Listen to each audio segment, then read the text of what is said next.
Let's have a look at the other one. First term दिया हुआ है हमें, last term दिया हुआ है AP का. First term is given as A.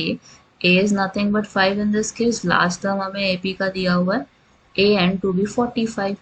Now they are saying sum of all its terms is 400. SN आपको कितना दिया हुआ है? 400 is there. अब यहाँ पे इन्हीं दोनों का यूज करके I need to find D. तीनों का यूज करके I need to find D. So SN formula I know is N by 2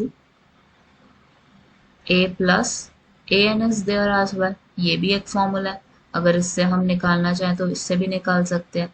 so let's try to find it.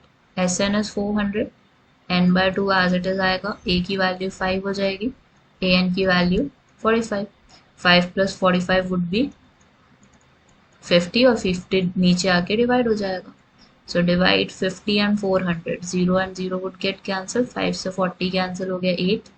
8 into 2 would be 16 as n की value आपकी कितनी आ गई है? 16 आ गई है. So I need to find D now. तो हम किसका यूज कर सकते हैं? AN फॉर्मूला का. AN we know as A plus N minus 1D which is equal to 45. A की वैल्यू 5 है. N in this case is 16 minus 1.